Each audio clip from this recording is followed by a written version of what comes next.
Changing રૂમના બહાર ઊભી છું. બહુ બધી ભીડ છે. જો આ ટ્રાય કરવું છે જબરદસ્તી લેવા. ગાઈસ ઝૂડિયોને બંધાવાનો ટાઈમ થઈ ગયો. સો ગાઈસ અમે જઈ આવ્યા.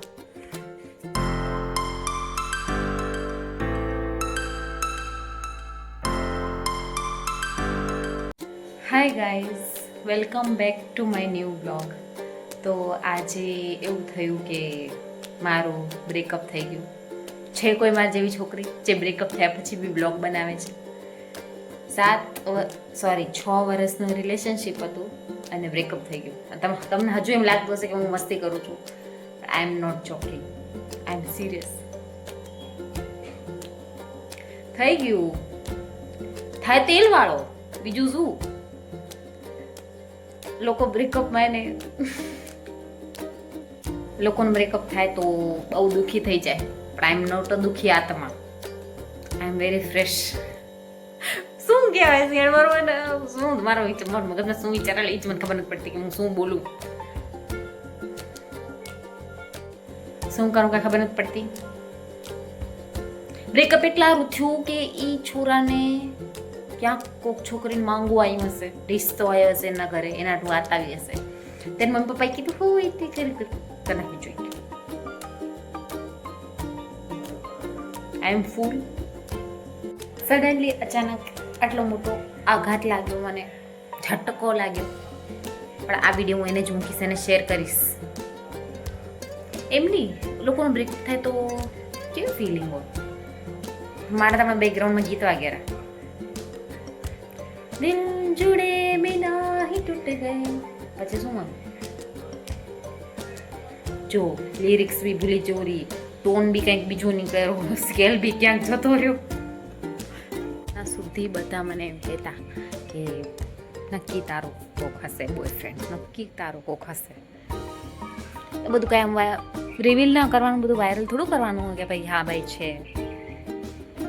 હતો, હમણાં સુધી હતો, કાલ સુધી હતો, ઇનફેક્ટ હમણાં 4 કલાક પહેલાં સુધી હતો.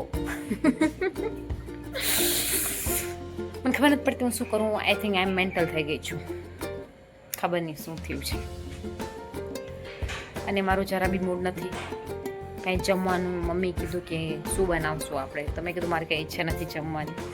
તો કે શું થયું. હા, મમ્મીને તો થોડું કંઈ કહી શકાય.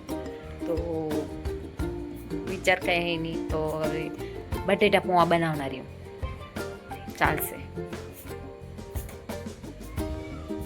ગાઈસ બ્રેકઅપ થઈ જાય પછી છોકરો સ્ટોરી મૂકે છે કે મારી એન્ગેજમેન્ટનો આટલા દિવસ રહ્યા. વિચાર તો કરો તમે.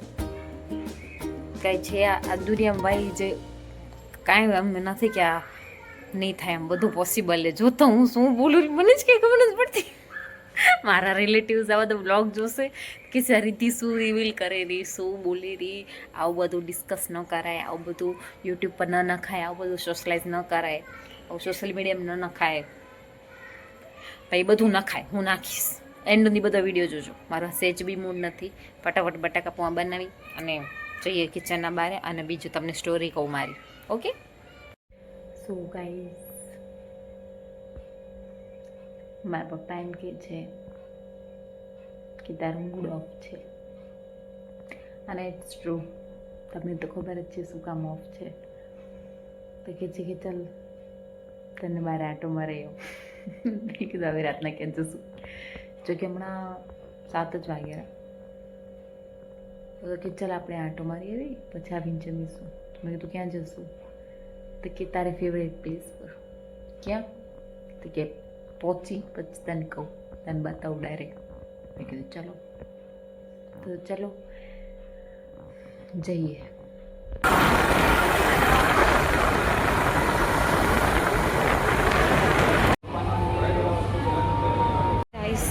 મારો બ્રેકઅપ થઈ ગયું છે એટલે પપ્પા મને એને ફ્રેશ થવા માટે મને ઝૂડિયોમાં લઈ આવ્યા કે તું અહીંયા આવો ને તારું માઇન્ડ ફ્રેશ થશે. ગાઈસ કાંઈ ગમતું નથી મને. જે એકચ્યુઅલી પહેલાં જે લેંગો ગમતો હતો ને એ આવા કલરમાં તો ઓફ વ્હાઈટનો, પણ હવે નથી. અહીંયા ખબર નહીં ગઈ ગયો. હવે તો આખો સ્ટોક બદલી નાખ્યો એટલે ના હોય. બેટર લક નેક્સ્ટ ટાઈમ. કરશો ગાઈસ. બેકગ્રાઉન્ડમાં ને ગીત વાગે જગ સુના સુના લાગે જગ સુના સુના લાગે કોઈ રહે ન જગ અપના. ચેન્જિંગ રૂમના બહાર ઊભી છું. બહુ બધી ભીડ છે. જો આ ટ્રાય કરવું છે. જબરદસ્તી લેવડાવે છે. મૂડ નથી છતાં બી ટ્રાય કરી લઈએ ગાઈસ.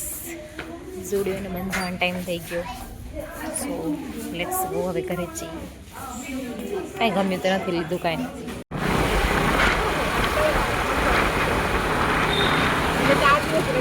હું રવિવાર આવું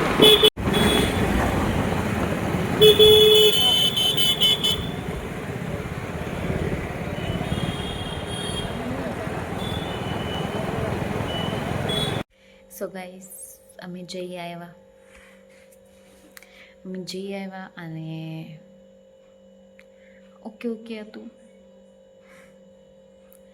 સો ગાઈસ આજ મૂડ નથી. આજનું વ્લોગ આપણે અહીંયા જ એન્ડ કરીએ ડોરેમોન સાથે અને મળીએ કાલે નવા વ્લોગ સાથે. Thank you so much for watching. Bye. So guys અમે હમણાં જઈને આવ્યા ઝુડિયોમાં. નહીં બનશી પણ આ લોકો જોડે આઈ મીન મારા સબસ્ક્રાઈબર જોડે મેં એક મજાક કર્યો. મેં એક મસ્તી કરી. બોલ શું હશે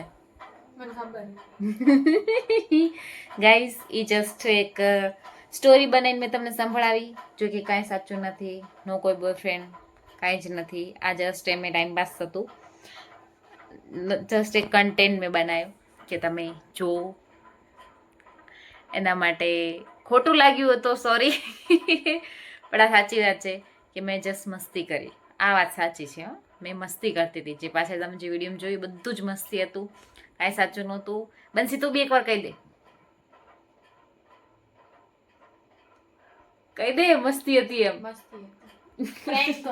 હા પ્રેન્ક. યસ પ્રેન્ક હતો. સો ગાઈસ મળીએ કાલે નવા વ્લોગ સાથે. Thank you so much for watching. By.